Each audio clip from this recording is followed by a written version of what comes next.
Hello, welcome to another episode of Luxury News Weekly. Here are the stories for today. A rare black diamond from outer space is going on sale.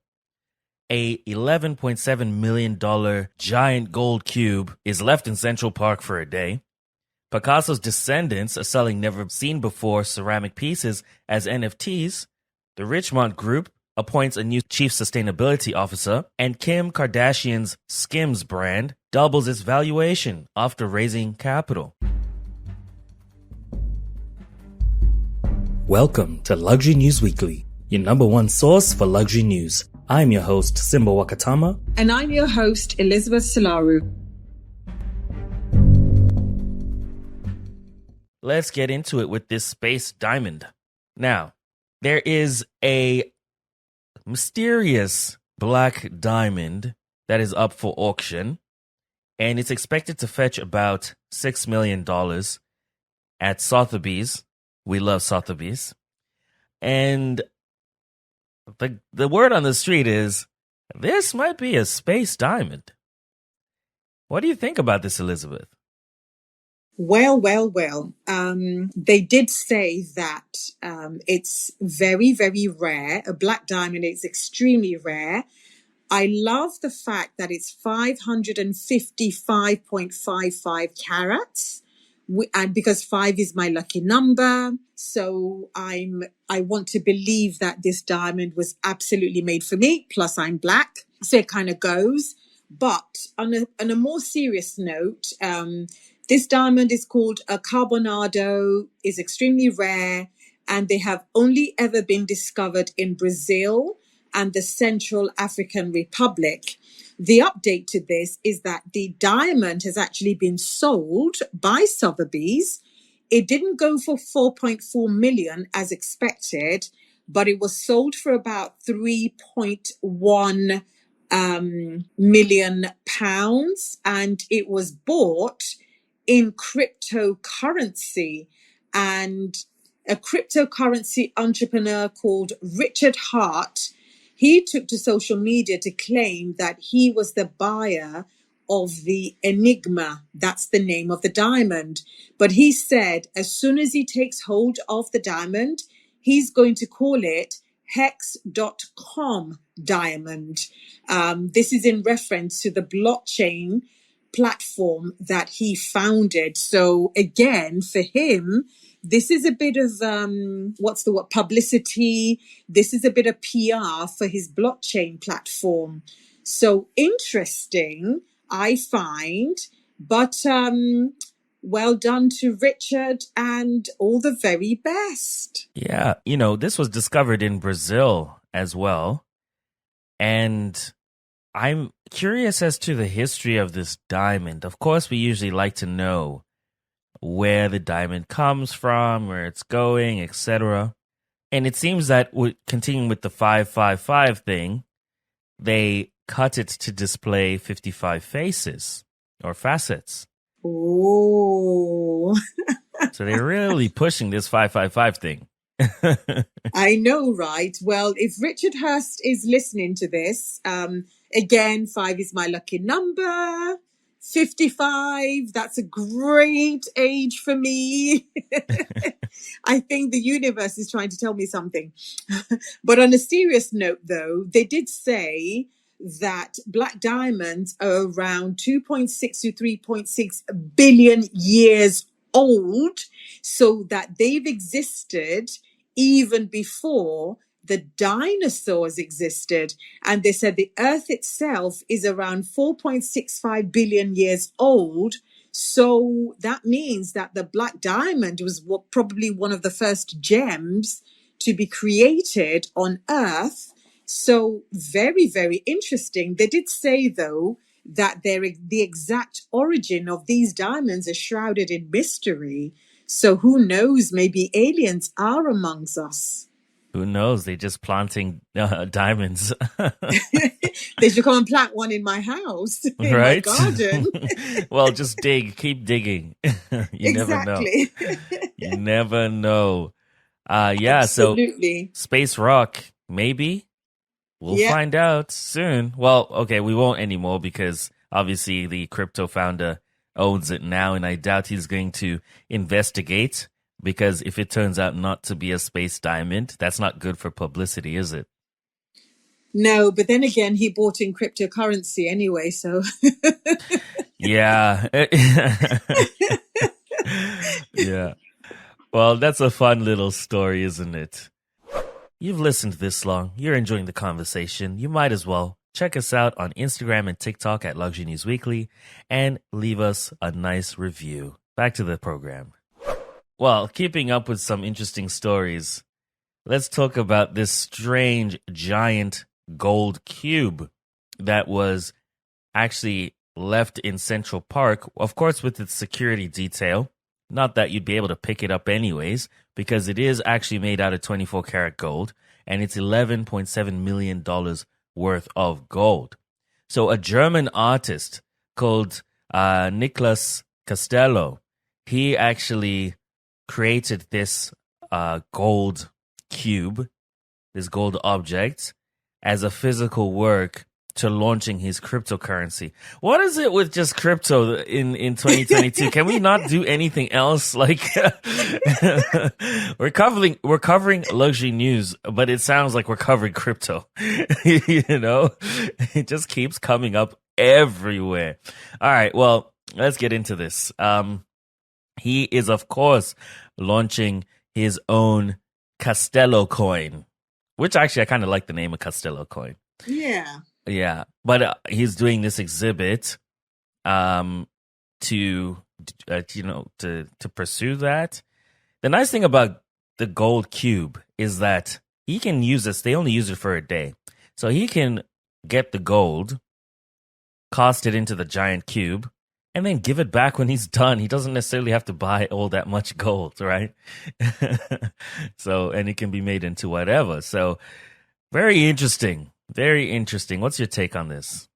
Well, also, actually, he is going to do an NFT auction. So when he launches his coin, which initial price is 44 cents each, it's also going to be accompanied by an NFT auction scheduled for the 21st of February. And according to him, the cube can be seen as a sort of communique between an emerging 21st century cultural ecosystem based on crypto and the ancient world where gold reigned supreme. Personally, in normal speak, I think he's just saying, look, I want to launch my coin and I'm looking for something to make me a bit of publicity and make me Yeah, get it's a in the stretch news. and a half, isn't it? Exactly. I mean, and he obviously is not shy or retiring because he placed the cube right in the middle of Central Park, gave it its own security detail, and then had a dinner in Wall Street with the best of Wall Street, looking, with celebrities, etc., looking at the cube. Personally, I think it's a very, what he's done is very, very clever. Especially for me, the most interesting bit is the private dinner on Wall Street where numerous celebrities are said to be attending. So that tells me that at the very least, he will probably get somebody interested enough to buy the cube. And somebody made the reference that it kind of reminds them of Damien Hirst's The Diamond Encrusted Skull. I don't know if you remember that. Yes, I do. From like many, a Memento Mori. Again, he also said, it was something to do with capitalism, etc., etc. So all these artists, they make reference to, it's bringing attention to what's going on, blah blah blah blah blah. But then it's all about capitalism at the end of the day, pure Yeah. and simple. Yeah, and he is at the end of the day launching his crypto and then the NFTs. It's a money grab, right? Exactly. Now, as an artist, are people going to take your coins seriously? That's a debate for another day. Definitely the NFTs, that makes sense. And the installation, I'm not mad at it. I'm not mad at it at all. I think it's kind of cool. And of course, it costs a lot of money, $11.7 million. But then again, we're talking about an artist with a name for himself. And of course, this is part of the crypto funding. So he definitely has backers for this kind of installation. Oh, absolutely. And personally, how are we to know that the cube is actually like gold? Because, if I were an artist, I could cast it in some other metal and gold leaf it. I don't know, just saying.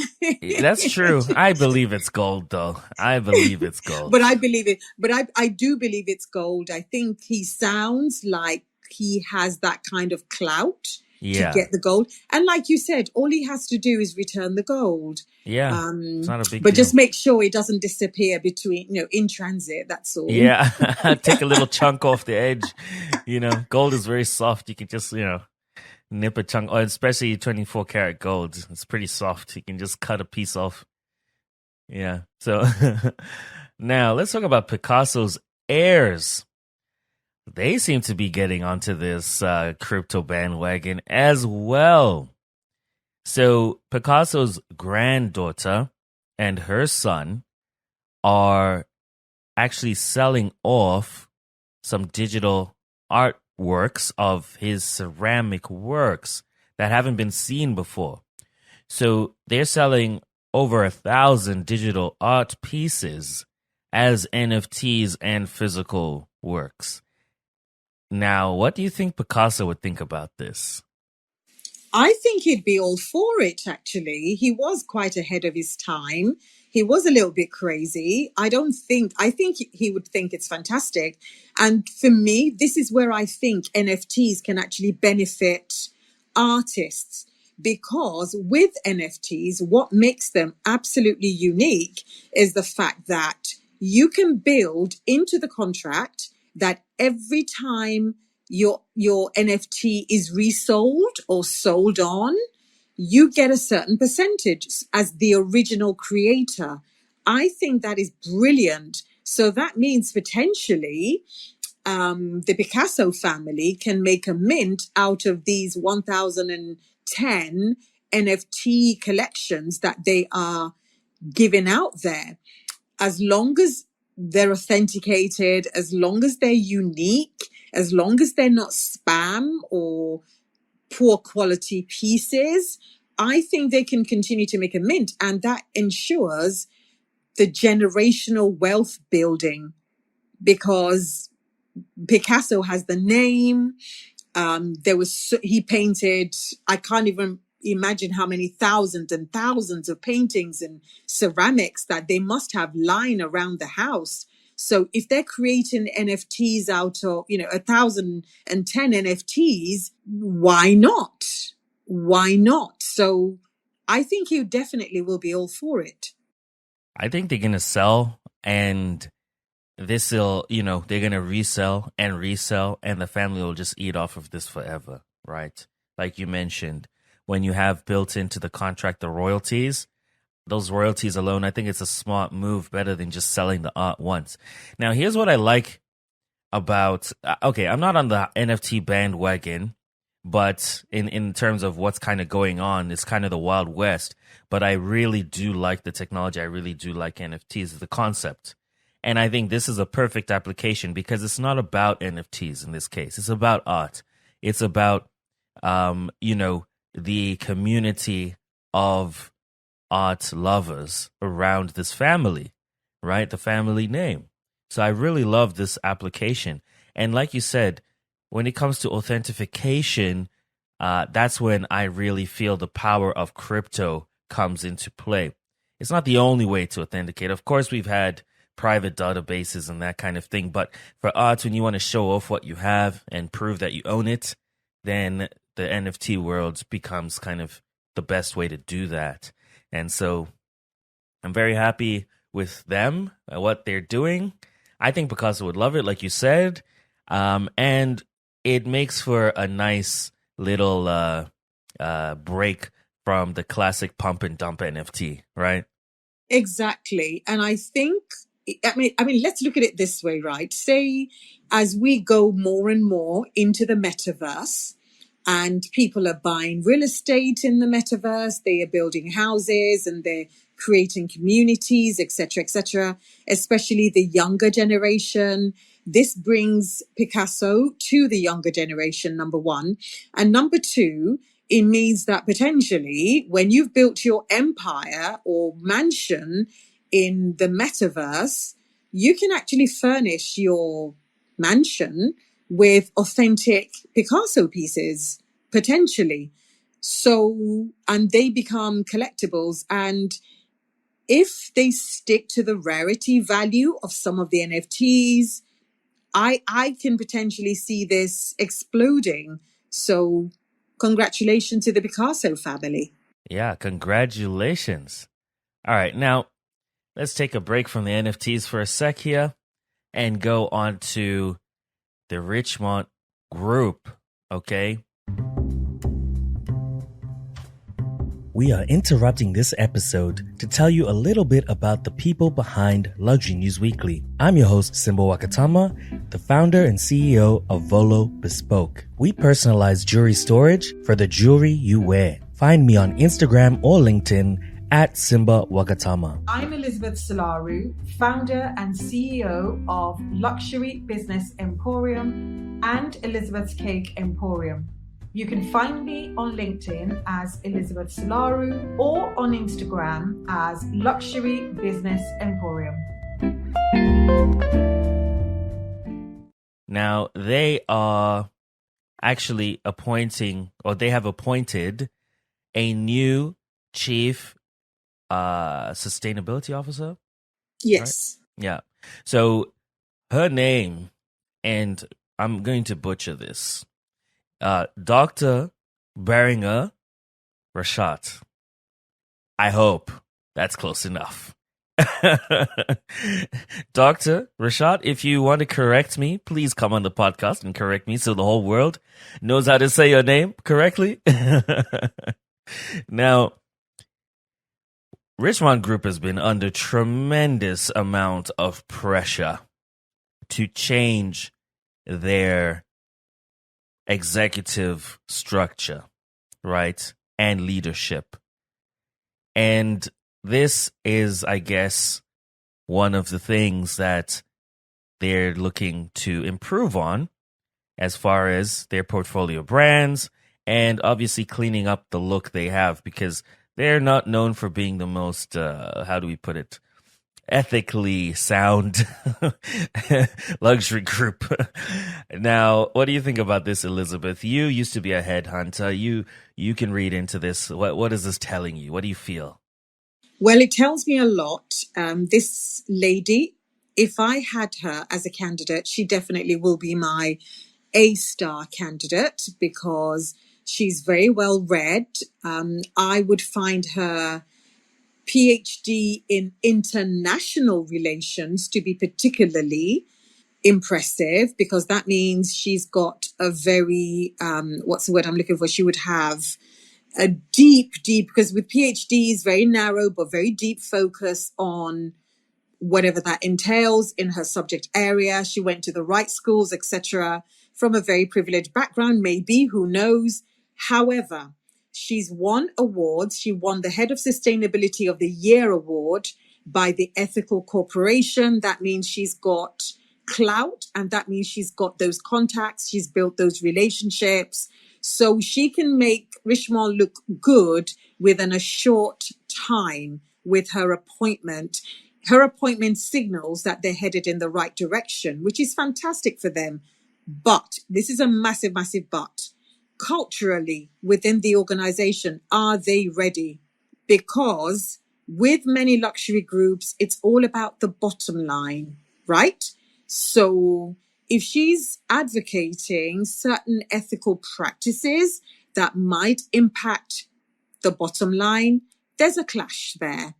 But they might decide to take a long-term view on this. So again, it depends on how well she is championed by the executive team and, most importantly, by the chief executive and the chairman of the group, because it's one thing to be appointed, but I believe she will not want to be mere window dressing. I believe she would want to bring about real impact and change. And change is going to be uncomfortable for many of them, and it's going to be quite difficult for some of them. So we might see people leaving, or we might see people saying, you know what, let's get behind her and support the vision. So interesting times ahead, either way. Can I be completely honest? I don't think they want her there. Okay. You are too young to be this cynical, Simba. I try to be diplomatic. Let me explain myself. I have been watching the financial news, and I've noticed a very, very sudden spike and a strong trend of two things. All right. The first thing is I've noticed firms becoming venture capitalists, right?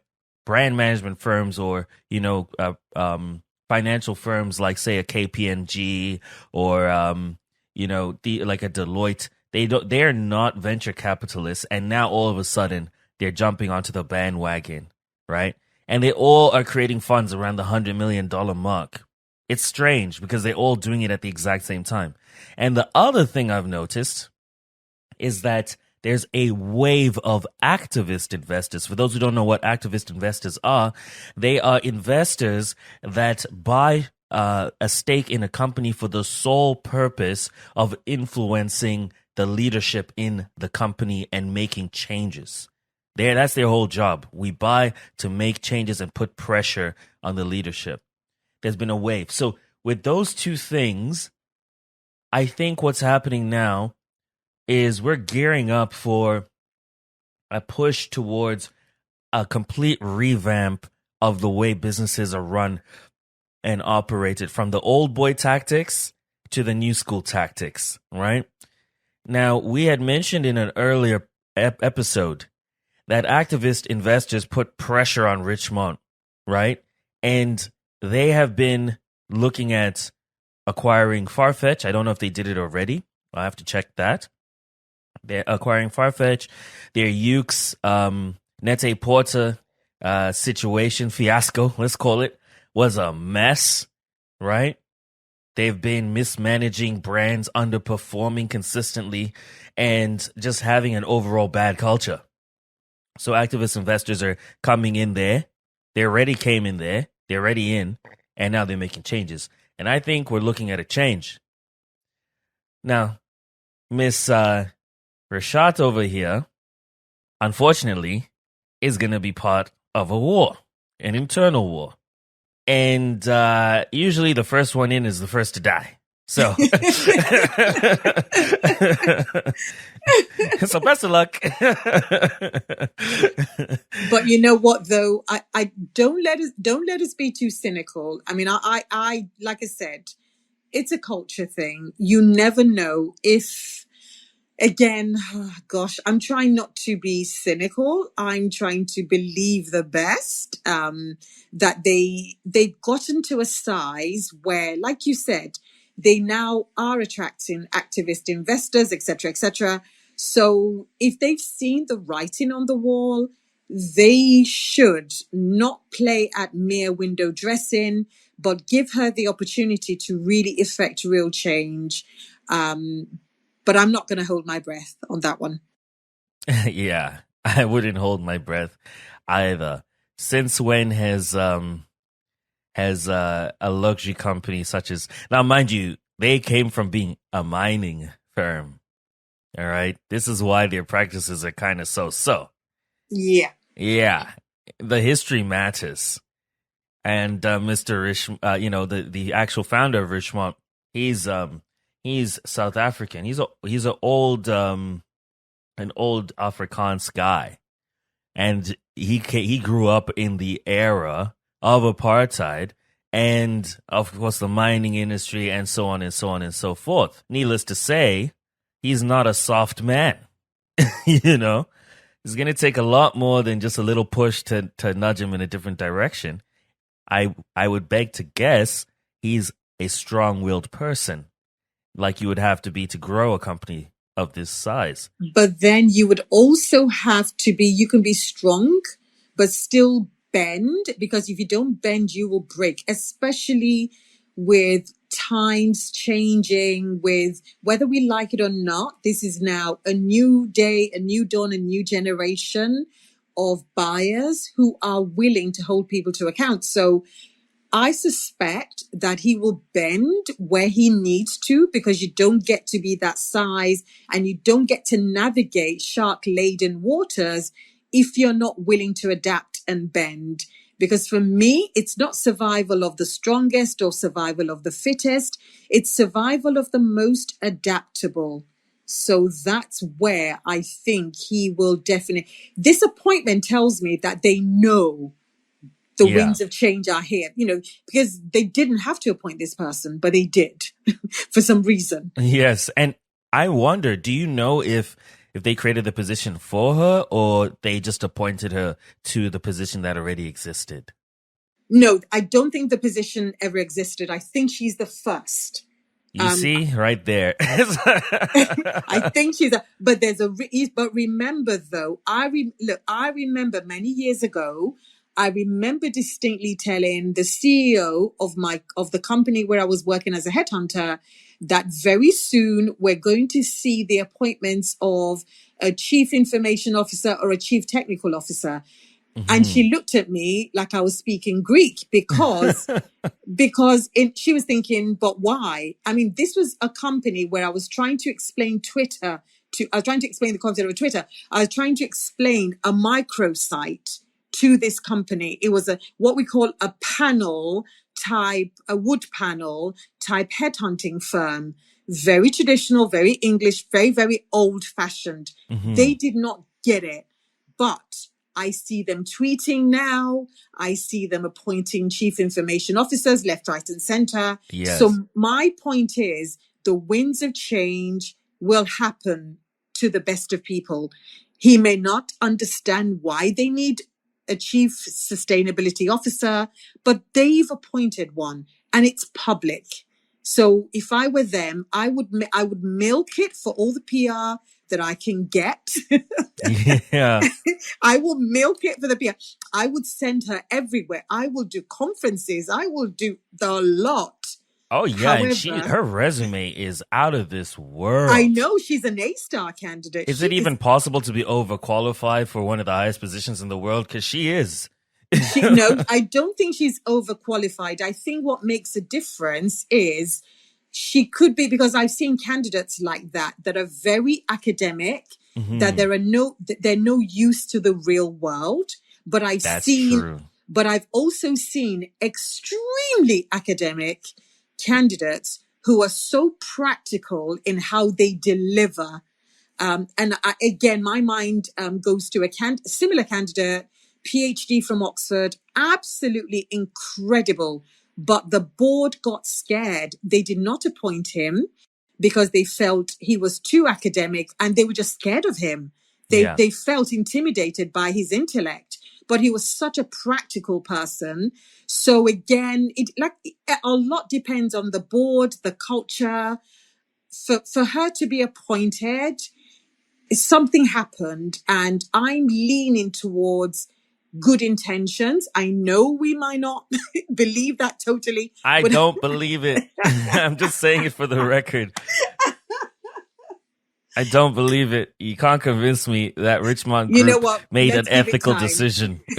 We will revisit. Luckily, we're here to stay. So we will revisit, and we would love to hear from Dr. Richard, because I think she's very impressive. I definitely would like to hear what her plans are. That would give us some clues as to whether... Now, look, I'm gonna close this story with a very hot take. It was between the chief sustainability officer or a chief diversity officer. and they just bit the bullet, you know. I love that. That Yeah. is really good. So, yeah. Now let's finish up the podcast with a follow-up story. We had spoken about Kim Kardashian's skims on an earlier podcast, I think in season 1. Now they've doubled their valuation to $3.2 billion after raising $240 million in fresh funds. This is quite the raise. Of course, Kim is on a roll. Despite the divorce she's currently going through, she has never been more famous, right? And actually, I think that's pushing a lot of the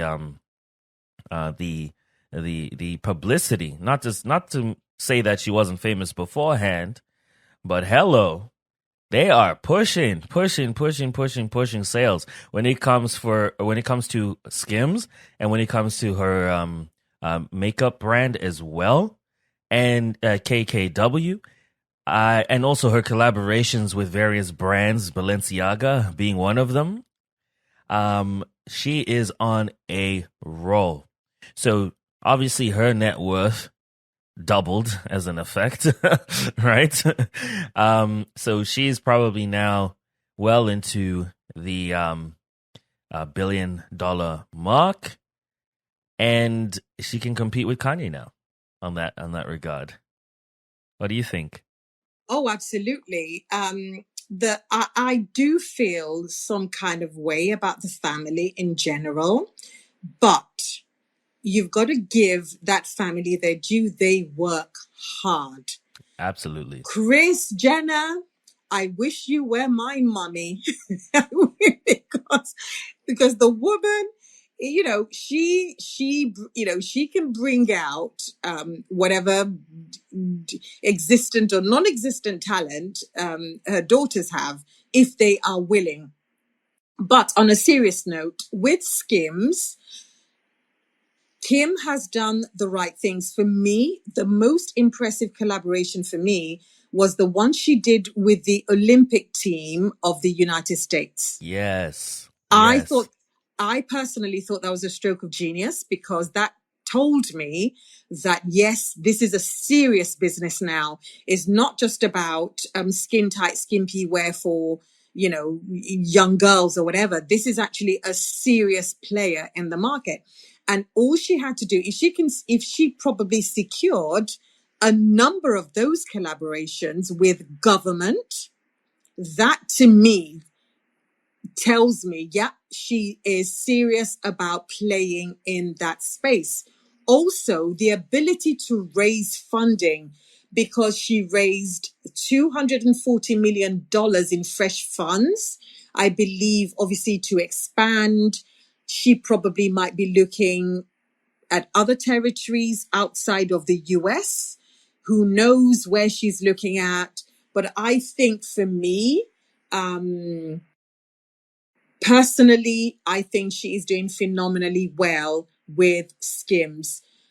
Is it a product? I don't know what the product is like. I don't know if I personally would buy the product, but for the expansion plans, for the contracts she's able to land, well done to her. And this is hyper growth. Skims was only launched in 2019. And they're already worth $3.2 billion. This is like unheard of, right? That's unicorn status in a short time during a pandemic. Yes, but this is what I'm worried about. I'm worried about overtrading. It happens to the best of businesses. I'm worried about overtrading. I'm also worried about quality issues, because quality issues is what tends to happen to many Kardashian products. That's true. And she's so tied to the brand, I don't think she can sell, Like a lot of these companies, if you grow this fast, you cash out quickly. You get acquired and you cash out. The problem is she's the face. So it's going to be very hard to detach her from the companies. So if it goes down, it takes her with it takes her with it, even though she by now probably has a small stake in the company because she's raised so much capital, right? She's probably diluted now. So it's kind of a slippery slope being the face of your company sometimes, because it's like, how long did it take for Bill Gates to be able to leave Microsoft, right? Yeah. Forever. Even for Yeah. Bezos. I think with Bill, it was even tighter a relationship where he is Microsoft. Or, Steve Jobs with Apple. It's so difficult. So they can never truly fully sell out. Now, Bill Gates was very smart about selling off his shares very quietly over time. But in this case, she's growing too fast to sell quickly, if that makes sense. Yeah, but then again, I think she'll probably give it another few years anyway until all this divorce brouhaha settles, and then quietly do what she needs to do. Also, Yeah. we don't know behind the scenes what the documents actually say. So yes, I suppose if you think about it, think about Chanel and Coco Chanel. Everyone is still tying Coco Chanel to the company, and she's been dead for how long now? Right. So yeah, so it does happen. Her being the face of the company, for good, for bad, for ugly, is okay in my book, but it's what the books actually say that worries me. I would be more worried if she would have to worry about things like the SEC. She's got a lot to worry about actually, because it's one thing being a reality TV star, but it's another being a serious mogul with such finance that you've got to be responsible for, because the funding is a very posh word for a loan. Really, it's just a loan, and people have taken more of your company as a guarantee. So, but I think well done to her. I think she's done phenomenally well, and I think that if she can land some really serious government contracts, I think she would be okay. You know what, as well? I think the reason why this is blowing up so quickly is because Spanx did it first. So they kind of they proved that you can have a large company out of these underwear type things. Now, I reckon the goal is to scale up super quickly and go public. Oh, absolutely. Oh, absolutely. I mean, she's got like millions of fans. I mean, how many millions of fans? And they definitely will buy. I mean, imagine if she brought out a KKW currency, a crypto, her own crypto, Yeah. if she seriously, this is where I see things going. I see, she could issue, I don't know, rather than shares, she could issue like, I don't know, 70 million cryptocurrency or something like that. And her fans will definitely buy. It's true. It's true. But I definitely think in the case of this company, they would want to go public. Of course, with her image, that's gonna be difficult, right? Um, having going through a IPO, they also look at what they call like the character of the founder before they allow you to do that, because they don't want you manipulating the stock market from a scandal or something. But the way they're growing, I don't see much else. Are you going to keep raising hundreds of millions of dollars, or do you just go public and then it's easy to raise that kind of money overnight? Yeah. Right? Yeah. Yeah. So I don't see with this kind of growth any sustainable way of continuing to raise capital without going public somehow. Or like you're saying, have an ICO or an IPO. That's like, you know, yeah. So Kim, though, these are good problems to have. Oh, absolutely. Absolutely. These are good Absolutely. problems to have. Well, if you've enjoyed this episode, don't forget to check us out on Instagram and TikTok at Luxury News Weekly. And of course, leave us a nice review. We really appreciate it. And it helps us be seen by more well, be heard by more listeners. So thank you for that.